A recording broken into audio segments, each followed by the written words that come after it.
This is Radio Truth, a series of commentaries by Dr. Michael Parenti. Michael Parenti is an activist and internationally known award-winning author and scholar. His recent books include The Assassination of Julius Caesar and Superpatriotism. His latest book, The Culture Struggle, will be released in November 2005. For further information, please visit his website, michaelparenti.org. The myth of underdevelopment.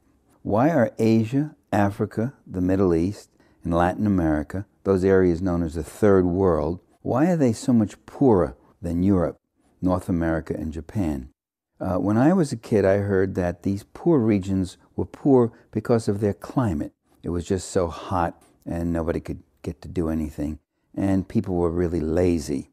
In fact, the climate in many of these areas is beautiful, even when it's severe and people work very hard. None of them are lazy. I also heard that these poor populations have too many children, that they're backward in their cultures and just too easygoing. You know, everything was mañana, mañana. In fact, these countries were very advanced cultures, many of them. They didn't really have too many children, or let's say the children were not the cause of their poverty, but a result of the poverty. And in fact, these areas are not poor, they're rich in resources. This explains why Walter Rodney titled his book, How Europe Underdeveloped Africa. That is, he used the word underdeveloped as a verb. In country after country, when European and North American investment came in, the people did not become more prosperous, they ended up becoming poorer. This was true in Argentina, Brazil, North Africa, Southwest Africa, Vietnam. You can go all over the world and you'll find that whenever the foreign investors came in, they made money for themselves and the people ended up poorer, their resources depleted, their environment destroyed, and their futures also destroyed. The Third World is poor because it's been expropriated for centuries by the imperial interests of Europe, North America, and Japan. So underdevelopment really isn't an original historical condition. Underdevelopment is the result of overexploitation. For centuries, Asia, Africa, the Middle East, and Latin America have had their lands plundered. Their markets have been monopolized. Their populations dislocated, decimated, overworked, and underpaid when they could get work. So what we really have is not underdevelopment, but a historically imposed maldevelopment.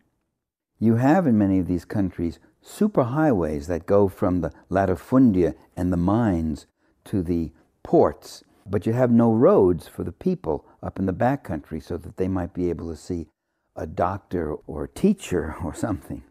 You have in many of these countries exquisite plastic surgery clinics for the rich, but no hospitals for the poor.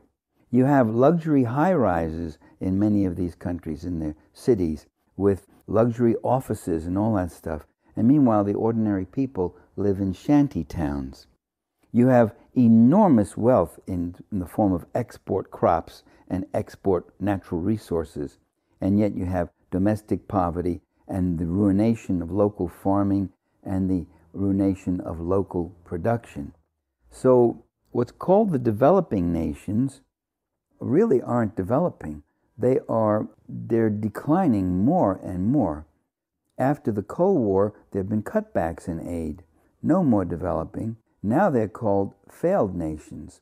What is a failed nation? It's a nation that has been crushed by these dominant investment interests. The goal today is the third worldization of the entire world, including the United States itself. So what's called underdevelopment is not a neutral, natural phenomenon. It is historically linked to another historical global phenomenon, and that is called imperialism. This is Michael Parenti for Radio Truth. This commentary was produced by the LA Sound Posse and may be freely copied and distributed. You can find us on the web at lasoundposse.org. The music was Flute Medicine by Synth.